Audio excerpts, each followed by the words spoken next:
Good afternoon. Thanks for coming. In this briefing, we want to give you an update on Haiti. Haiti's Ministry of Health, PAHO, and other key partners in Haiti have established a new alert and response unit to strengthen the existing surveillance system. The alert and response unit will identify and investigate hotspots of increasing cases or deaths and then help mobilize teams to respond. We believe certain critical issues need to be addressed if our efforts to treat patients and save lives are to be successful. Safe water and sanitation are lacking. In the short term, efforts must focus on distributing chlorine tablets as well as make rehydration salts available to everyone. In the long term, we must create systems and infrastructure to ensure equitable access to these basic services. Official reports confirm 8 of 10 departments within Haiti with cholera. We know that in the other 2 departments, clusters of cases are now being investigated. So for all intensive purposes, as we fully expected before, cholera is virtually everywhere in the country. Given the extreme poor sanitary conditions that existed well before the earthquake, the recent hurricane, and now the epidemic, we expect the number of cases to continue to grow. We have not yet reached a peak, and we don't know when that peak will occur. Cases have been reported in the Dominican Republic as well as here in the United States. The Pan American Health Organization has sent a message urging health ministries in all our member countries throughout the Americas to strengthen their contingency planning in view of the fact that cholera could spread to other countries in the hemisphere. For many of us here, this brings up memories of the 1991 cholera epidemic that started in Peru and then spread to more than 16 countries in the Americas within 2 years. Considering the intensity of travel and trade in the Americas, we know it's difficult to prevent importations of isolated cases of cholera in other countries, but there are important steps that can be taken to prevent cholera from spreading and causing epidemics. Our message to health authorities is that they should begin preparing now, before the appearance of cases. PAHO is recommending a series of measures that include stepped-up surveillance to ensure that any potential cholera cases are rapidly identified, strengthening preparedness and response plans to ensure that countries' health systems are able to deal with any sudden surge or emergence of cholera, improving water and sanitation services to prevent the spread, and finally, increase public education about the importance of hand washing and proper disposal of feces, as well as prompt treatment with oral rehydration salts, or for severe cases, specialized medical care. We have also offered support to countries to update and implement preparedness and response plans in surveillance, water and sanitation, and social communication.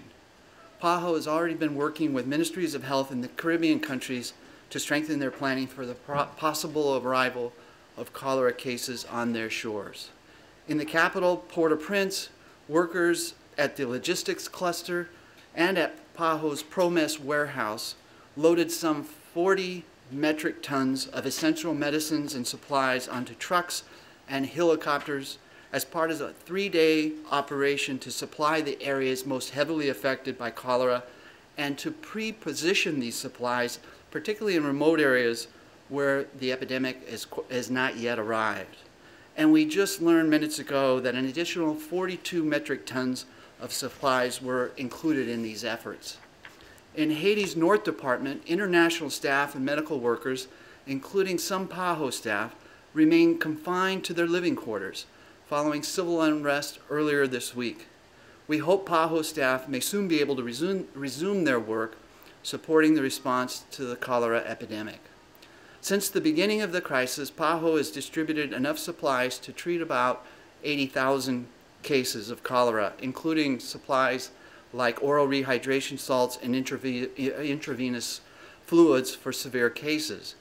We have more on hand, but in the near future, we will need even more supplies, cholera beds, and doctors, nurses, and people to train local doctors how to treat cholera patients. We also need more experts on social mobilization to communicate about cholera prevention. We need to plan for enough supplies to treat as many as 400,000 cholera cases occurring over the next 12 months. We need to plan for up to half of those cases occurring over the next 3 months because of the explosive nature of this epidemic. This represents work in progress that takes into account many assumptions. For example, differences in attack rates between urban and rural areas, and no change in environmental conditions. We are working to refine these preliminary estimates with key partners in order to improve and sustain supply management for the epidemic response. To support health promotion activities, WHO PAHO has printed and begun to distribute 97,000 posters and 150,000 laminated pages in Creole with guidance on cholera prevention and treatment. A course was developed for community and religious leaders explaining how to manage cholera in their community. The government will deliver this training. Another major challenge is staff. On the part of PAHO, we already had about 50 people working in Haiti and have recently deployed 50 more, including epidemiologists, sanitary engineers, logisticians, clinicians, communication experts, and others. But we will need more, and we will need more funds to pay for people and supplies. Despite substantial international support, the Haitian health system is overstretched, especially after the major losses after the January earthquake.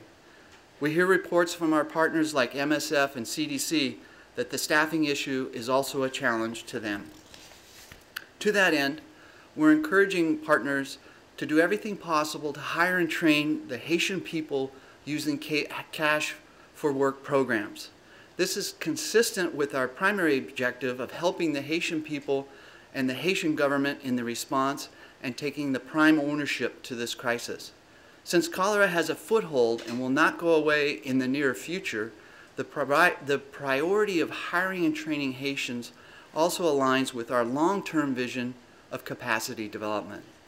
We are working with other UN agencies and many NGOs to respond to the outbreak, but a lot more is needed, especially in providing safe water and adequate sanitation to Haitians, particularly in Port-au-Prince and the provinces.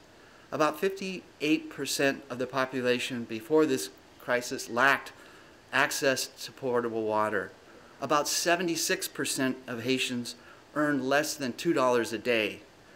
We now know that 1.6 million are living in precarious conditions, particularly in the 1,300 displacement camps. We must work together to manage the impact of this outbreak, particularly to minimize the loss of life. This requires an integrated approach, bringing together those who provide clean water, improve sanitary conditions, and those who provide treatment to the ill. We need more of everything: more training for staff in Haiti, more doctors, more nurses, more treatment centers, more medications, more toilets, more clean water. We have asked for $124 million for this emergency, and so far have received about 10% of this amount. It is clear the country will need more funding. Our response, along with all the partners, has been rapid, but it's not as rapid as we would like.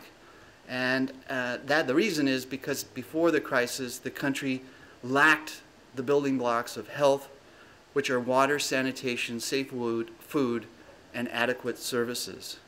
Our aim is to help the Haitian people overcome these obstacles and build self-sufficiency in these vital areas. Thank you. I'll take questions now.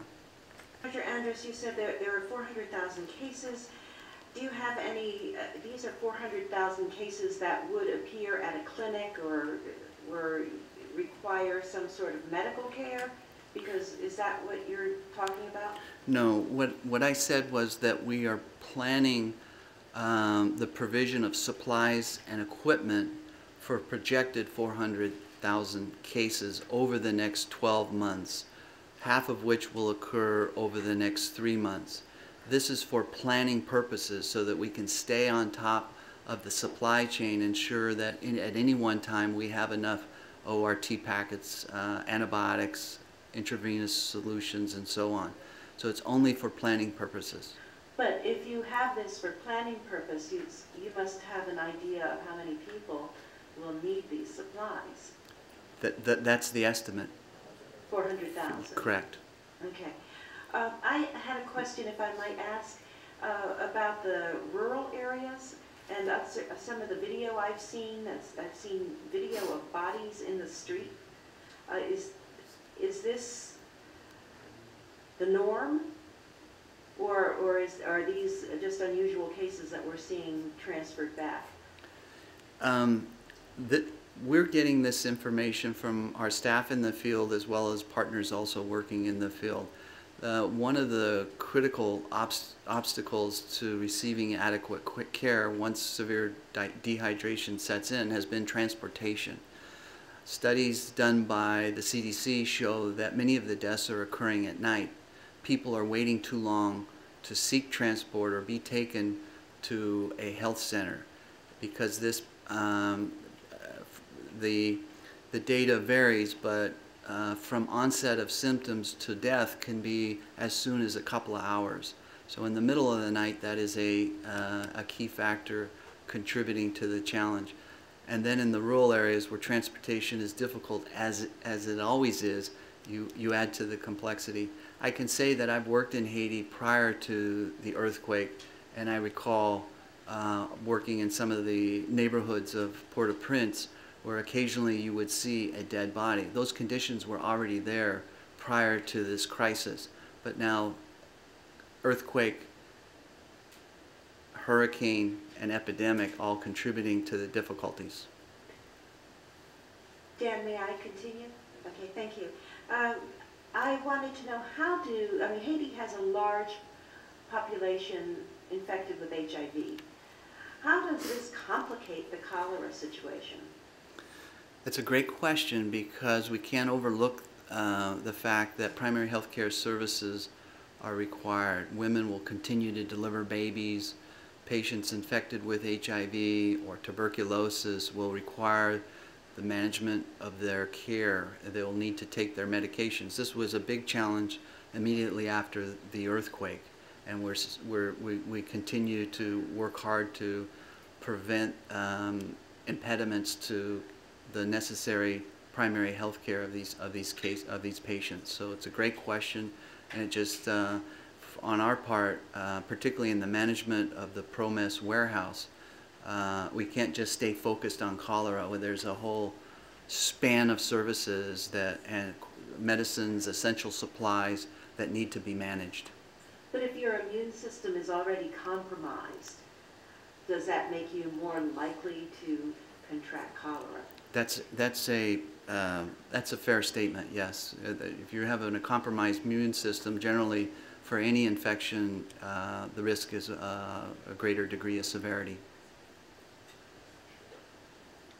Do we have questions from others in the room? We do have a question that came in by mail that said, you said that chlorine and oral rehydration salts need to be made available to everyone. What would it take to do that?